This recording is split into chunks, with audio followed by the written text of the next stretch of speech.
ಪ್ರಾಮಾಣಿಕವಾಗಿ ನಾವು ಇಂಡಸ್ಟ್ರಿ ಮಾಡಿದ್ರಪ್ಪ, ಪ್ರಾಮಾಣಿಕವಾಗಿ ನಾವು ಗಳಿಸೋಣ ಅನ್ನೋದು ಇಲ್ಲಿ ಸಾಧ್ಯನೇ ಇಲ್ಲೇನೋ ಅನ್ನೋಂಥದ್ದು ಆಗಿಬಿಟ್ಟದ. ಯಾಕಂತಂದ್ರೆ ಇಲ್ಲಿ ನಾವೇನೋ ಒಂದು ಇಂಡಸ್ಟ್ರಿ ಮಾಡಲಿಕ್ಕೆ ಹೊರಟ್ರು, ಮೊದಲನೇದಾಗಿ ಸರ್ಕಾರ ಬೆಂಬಲ ಇಲ್ಲ. ಮತ್ತು ದೊಡ್ಡ ಇಂಡಸ್ಟ್ರಿ ಹಾಕ್ಬೇಕು, ದೊಡ್ಡ ಪ್ರಮಾಣದ ಸಾಯಬೇಕಾಗ್ತದೆ, ಬ್ಯಾಂಕ್ ಸಾಯಬೇಕಾಗ್ತದೆ, ಅವ್ರು ಸಿಗ್ಲಿಕ್ಕೆ ಸಾಧ್ಯ ಇಲ್ಲ.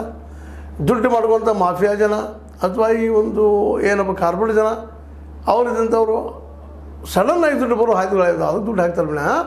ಫ್ಯಾಕ್ಟ್ರಿಗಳಿಗೆ ಯಾವುದೋ ಒಂದು ಇಂಡಸ್ಟ್ರಿಗಳಿಗೆ ಮತ್ತದಕ್ಕೂ ಹಾಕಿ ನಮ್ಮನ್ನು ಉದ್ಧಾರ ಮಾಡ್ಬೇಕು ಅಂತ ಅವ್ರಿಗೂ ಇಲ್ಲ.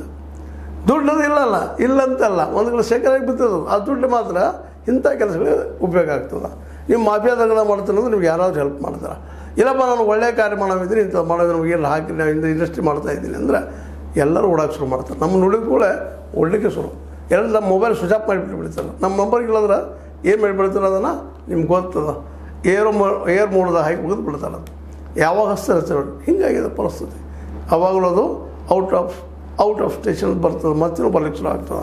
ಇದನ್ನ ಯಾಕೆ ಇವತ್ತು ಹೇಳ್ತಾ ಇದ್ದೀನಪ್ಪ ಅಂತಂದ್ರೆ ಈ ಡ್ರಗ್ ಮಾಫಿಯಾ ಬೆಳೆದ ಕಾರಣ ನಮ್ಮ ದೇಶದ ಅಡ್ಮಿನಿಸ್ಟ್ರೇಷನ್ ಪೊಲೀಸರು ಮೊದಲು ಟೀಕೆ ಮಾಡಿದ್ರಲ್ಲಿ ಏನೂ ಇಲ್ಲ. ಪೊಲೀಸರು ಹೌದು ಅವರು ಅಲ್ಲಿ ಅಡ್ಜಸ್ಟ್ ಆಗ್ತಾ ಇದ್ದಾರೆ ಅಂದ್ರೆ ಅಲ್ಲಿ ಅಧಿಕಾರಿಗಳು ಅಡ್ಜಸ್ಟ್ ಆಗ್ತಾ ಇದ್ದಾರೆ. CCB ಪೊಲೀಸರು ಹೇಳ್ತಾರೆ ಅದನ್ನು ಅಂತಲ್ಲ, ಅವ್ರಿಗೆ ಥ್ಯಾಂಕ್ಸ್ ಹೇಳೋನು. ಬಟ್ ಇನ್ನೂ ಬರ್ತಾ ಇದ್ದೀರಲ್ಲ, ಇನ್ನೂ ಸಾಕಷ್ಟು ಅದ.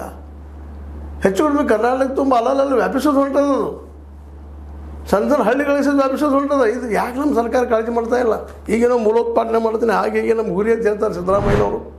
ಪಂಜಾಬ್ನಲ್ಲೂ ಅದ ಪರಿಸ್ಥಿತಿ ಅದ, ಇನ್ನುಳಿದಿಲ್ಲಿ ಗುಜರಾತಲ್ಲೂ ಅದ ಪರಿಸ್ಥಿತಿ ಅದ.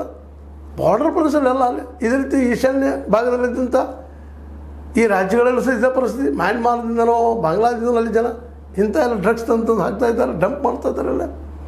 ಮತ್ತು ನಮ್ಮ ಹುಡುಗರಿಗೆ ಉದ್ಯೋಗ ಇಲ್ಲ, ನಮ್ಮ ಮಕ್ಕಳಿಗೆ ಯುವಕರಿಗೆ ಉದ್ಯೋಗ ಇಲ್ಲ. ಇದನ್ನು ಮಾಡ್ತಾಯಿದ್ದಾರೆ, ಸಪ್ಲೈ ಮಾಡಿದ್ರೆ ನಮ್ಗೆ ದುಡ್ಡು ಸಿಗ್ತದಪ್ಪ.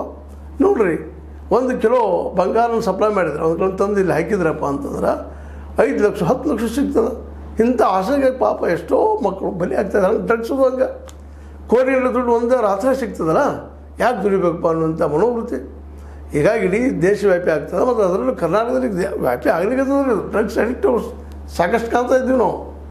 ಯಾಕೆಂತಂದ್ರೆ ಇವುಗಳನ್ನ ತಡಿಬೇಕು ಸರ್ಕಾರ ನಿರ್ಧಾರ ತೊಗೊಳ್ಬೇಕು, ಜೊತೆಗೆ ಉದ್ಯೋಗಗಳು ಸಹ ಸೃಷ್ಟಿ ಮಾಡಬೇಕು.